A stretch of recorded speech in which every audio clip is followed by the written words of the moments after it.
Welcome to Total Politik. Kali ini gue mau ngebicarain sebuah perspektif lain juga mengenai panasnya hubungan antar dua negara di Timur Tengah gitu, antara Palestina dan Israel. Tapi dari perspektif yang lain gitu, perspektif seorang intelektual yang merupakan idola gue sejak zaman kuliah dulu. Dia itu seorang Kristen Protestan, kewarganegaraan Amerika, lahirnya di Palestina gitu, dan dia menjadi think tank atau close advisor dari pimpinan PLO dan juga Presiden Palestina Yasser Arafat. Orang itu adalah Edward Said. Jadi namanya Edward Wadi Said. Jadi nama depannya itu Edward karena ibunya sangat ngefans, sangat terinspirasi dengan Pangeran Inggris gitu, Pangeran Edward. Dan itu merupakan sebuah konsekuensi dari anak yang lahir di negara yang pernah terjajah gitu, kata Edward Said. Dia lahir di Yerusalem, mandatory Palestine, dan seperti yang gue bilang tadi, namun dia adalah seorang warga negara Amerika Serikat, seorang penganut agama Kristen Protestan gitu. Nah, dia ini adalah profesor di Harvard University. Dia pernah berkuliah di Columbia University dalam bidang critical literature atau sastra ya, sastra. Dan kemudian pandangannya di studi sastra gitu, terutama analisisnya mengenai puisinya T.S. Eliot dan banyak sekali sastrawan barat gitu, yang kemudian itu menghadirkan pikirannya mengenai postkolonialisme. Nah, postkolonialisme ini adalah sebuah paradigma di dalam ilmu sosial gitu, yang kemudian yang awalnya tadi dari critical literature ya, dari pemikirannya Edward Said ini, dan kemudian pandangan postkolonialisme ini mempengaruhi berbagai macam cabang ilmu pengetahuan sosial, terutama ilmu politik, ilmu sosiologi, klasik, terus antropologi, sejarah, dan banyak lagi ilmu pengetahuan yang terpengaruh dengan pikiran postkolonialisme ini. Jadi intinya dia bicara soal watak kolonialisasi yang selalu direproduksi dan terus diwariskan turun-temurun gitu ya. Jadi kita ini namanya negara merdeka, tapi kita masih dibayang-bayangi oleh struktur kolonialisme kita di masa lalu gitu. Nah, karyanya yang paling terkenal adalah The Orientalism. Jadi dulu sempat menjadi booming banget lah istilah kolonialisme. Jadi hari ini tuh kita mengenal konsep negara bangsa, misalnya nation state. Kayak Indonesia nih nation state. Kita beda-beda suku tapi mengakui satu negara yang sama, itu karena kita sama-sama dijajah oleh Belanda gitu. Jadi itu salah satu warisan kolonialisasi yang kita terima hari ini itu ya nation state gitu. Nah, termasuk dalam pandangannya ya juga mengatakan bahwa konflik ketegangan antara Palestina dan Israel ini dilatar belakangi oleh warisan kolonialisme juga gitu ya. Jadi adanya batas-batas yang terus-menerus berkelindan antara Palestina dan Israel ini juga, yang tadinya semuanya dijajah oleh Ottoman di bawah kekuasaannya Utsmani gitu, yang tadinya itu adalah tanahnya tribe suku-suku di Timur Tengah, dan kemudian muncul zaman kesultanan, kerajaan-kerajaan, dan itu di bawah kekuasaannya Ottoman, dan kemudian masuk masa kolonialismenya Inggris gitu ya, muncul lagi batas lain gitu. Jadi batas imajiner gitu dari daerah Timur Tengah ini sangat dinamis gitu, dan ya intinya itu sebagai sebuah masalah yang menjadi konsekuensi dari kolonialisme gitu. Jadi kira-kira cara pandangnya kayak begitu gitu. Nah, di tahun-tahun berapa 80-an ya, sempat booming gitu pemikiran Samuel Huntington itu soal The Clash of Civilization. Mungkin sudah sangat familiar dengan istilah The Clash of Civilization, pernah masuk beberapa film walaupun cuma sebatas judulnya doang gitu ya, tapi intinya di situ ada benturan peradaban antara setelah Perang Dingin usai gitu ya, itu akan terjadi benturan peradaban antara Islam ya Timur Tengah dengan Barat gitu. Jadi intinya kayak begitulah. Nah, tapi Edward Said mengkritik pandangannya Huntington dengan mengatakan bahwa pikirannya Huntington itu kurang tepat untuk dikatakan The Clash of Civilization. Menurut dia lebih tepat itu disebut sebagai the Clash of Ignorance gitu. Jadi benturan ignorance gitu, benturan kebodohan lah gitu ya. Jadi peradaban Barat melawan Islam itu menjadi salah satu kritik ya tadi itu masalah batas-batas kolonialisme, dan ya mana peradabannya sangat dinamis gitu ya, hingga hari ini itu masih terdapat berbagai macam persoalan gitu dan terlalu dinamis dan tidak seragam gitu. Jadi agak melakukan generalisasi gitu. Dan yang salah satu yang menjadi kritik mendasar dari Edward Said juga pandangan tersebut juga seakan memberikan legitimasi membenarkan sebuah era kolonialisasi gaya baru gitu. Ya, seperti halnya waktu itu di Amerika sangat soal Saddam Hussein gitu misalnya, iklan-iklan di Amerika memperlihatkan bahwa wajah-wajah orang Arab gitu dan mereka lah yang menguasai minyak kita gitu. Jadi itu iklan-iklan yang juga dikritik Edward Said di bukunya Covering Islam ya. Jadi dia melihat bagaimana produksi wacana tersebut gitu, yang dia akhirnya mengkritik pandangannya Samuel Huntington tadi. Dia ditambah lagi dia juga orang yang pernah tinggal dan memiliki latar belakang yang bukan katak di dalam tempurung. Jadi dia memang orang yang pernah berpindah-pindah tempat tinggal, pernah berpindah-pindah negara, termasuk juga dia pernah tinggal di daerah-daerah yang berkonflik di Timur Tengah gitu. Jadi saat masa kecil dia selalu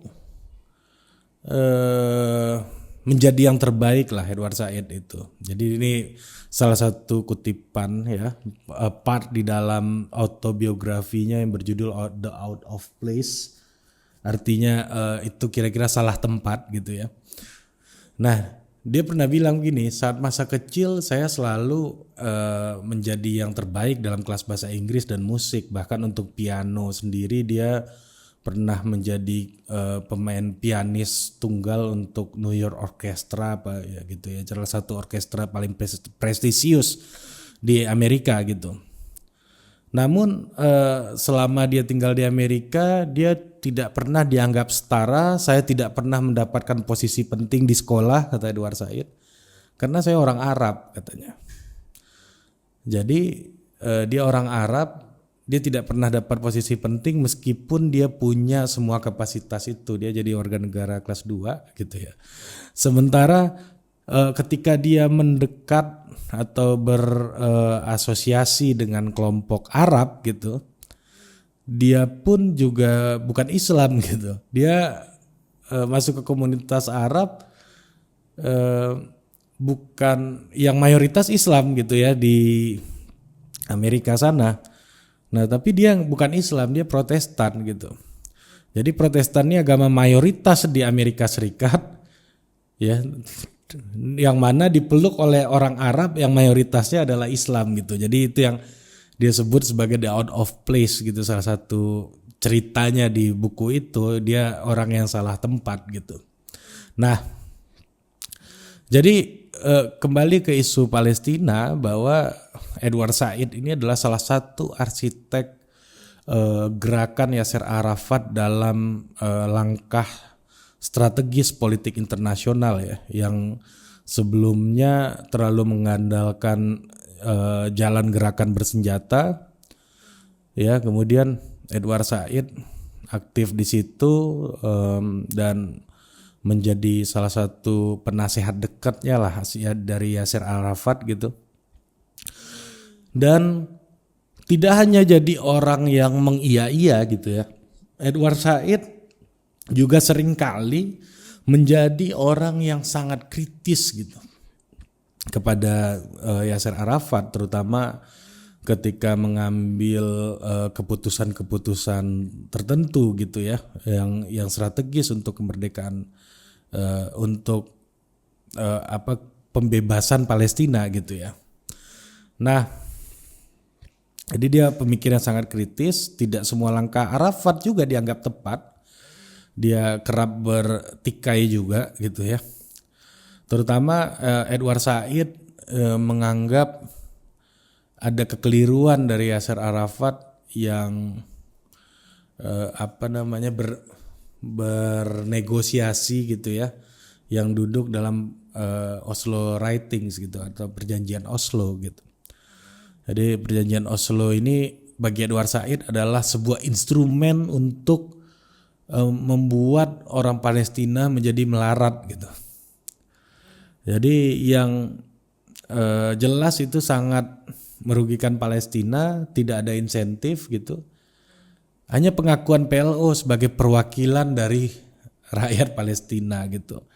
Jadi Said itu geram sekali pada Arafat saat itu dan menyebut Yasser Arafat ini sebagai seorang pemimpin yang nekat dan sekaligus ceroboh gitu ya. Dan masa menurut Said mengkritik bahwa masa dia berunding tanpa ada orang yang benar-benar paham atau expert mengenai hukum internasional dan memiliki kemampuan bahasa Inggris yang memadai gitu. Bahkan untuk orang yang mampu berbahasa Inggris dengan memadai aja gitu, itu dalam perjanjian Oslo itu tidak ada gitu kalau menurut Edward Said ya. Nah, itulah makanya ini jalan-jalan perundingan ini seperti yang gue jelaskan tadi ya, ketika awal ini adalah sebuah organisasi yang PLO ini dibentuk, yang mana Edward Said juga salah satu pendiri di situ. PLO ini dibentuk ya, yang sebelumnya itu untuk bentuk gerakannya adalah menggalang solidaritas bangsa Arab, Pan-Arabism, kemudian menjadikan Palestina dan Israel gitu sebagai dua negara yang berunding gitu. Dan yang selanjutnya ya muncul Hamas itu yang ingin menjadikan dasar perjuangannya adalah Islam 100% sehingga negara Israel ini dianggap ilegal gitu. Jadi ada dinamika itu gitu. Nah, ini di dalam salah satu dinamikanya di mana perundingan-perundingan internasional ini dianggap sebagai instrumen utama gitu.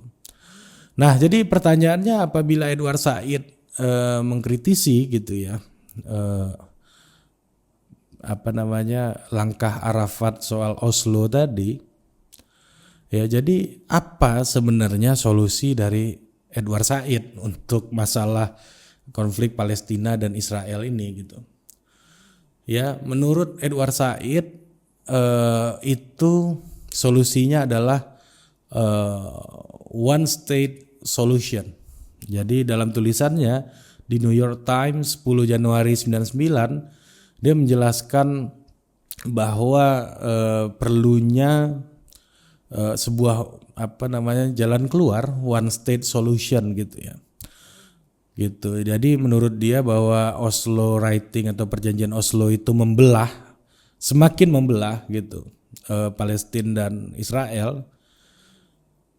Sementara dia yakin bahwa perdamaian hanya bisa dicapai dengan membentuk sebuah negara Israeli Palestina gitu. Jadi Israeli Palestina ini harus menjadi satu negara gitu dalam imajinasinya Edward Said, yang mana ketika itu wah ini aneh banget gitu. Dan tentunya bagi orang di masa itu, bahkan masa sekarang pun, itu sebuah bayangan yang sangat sulit gitu ya. Kalau dua negara sama-sama independen masih mungkin gitu, tapi satu negara ya, one state solution ini membayangkannya aja masih agak rumit gitu. Nah, karena kalau menurut Said ya harus dilihat gitu. Yang satu bilang ini Israel itu udah habis banyak uang buat perang gitu. Dan yang satu lagi pasti merasa sudah banyak warganya yang terbunuh dari perang tersebut gitu. Jadi ini ada dua kerugian yang fundamental gitu ya, yang sebenarnya jalan keluarnya itu cuma jadi satu negara gitu. Kalau cuma masih menjadi dua negara menurut Edward Said itu pasti akan melanjutkan ketegangan lagi. Sekarang juga udah dua otoritas yang berbeda gitu, ketegangannya berjalan terus gitu. Nah, jadi dia sangat mendorong gitu banyaknya pertukaran diskursus intelektual antar kedua negara gitu. Jadi ya harus terus berjalan dan lebih terbuka gitu dialognya di ruang publik gitu. Jadi tidak ada berbagai macam ketegangan yang dicoba untuk disembunyikan gitu. Jadi ya itu tadi, pilihannya cuma perang atau rekonsiliasi seperti politik apartheid di Afrika Selatan gitu, kata Edward Said. Jadi kalau jadi dua ya pasti akan perang terus. Ini bukan kata gua, ini kata Edward Said gitu, yang buat kita sekarang, yang kita nggak tahu di masa depan gitu. Mungkin memang ini jalan keluarnya ya, atau ya buat kita yang emosional pasti agak sulit gitu membayangkannya itu jadi Israeli Palestina gitu, karena yang satu udah banyak uang habis buat nembak-nembak, buat perang gitu ya. Yang satu lagi udah banyak korban jiwa yang melayang gitu.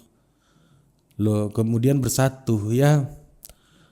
Ya kalau keyakinan saya dia itu mending bersatu daripada makin banyak ruginya gitu. Jadi kita nggak tahu langkahnya ke depan seperti apa. Jadi ini gue cuma ingin menghadirkan diskursus yang pernah ada gitu mengenai Palestina dan Israel. Kembali lagi ke seperti video yang lainnya, pernah gue bilang bahwa ini bukan karena gue expert, bukan karena gue ahli, tapi karena gue agak khawatir aja melihat masalah ini menjadi emosional dan bahkan merusak dialog kita sebagai sesama warga negara gitu. Sayang gitu.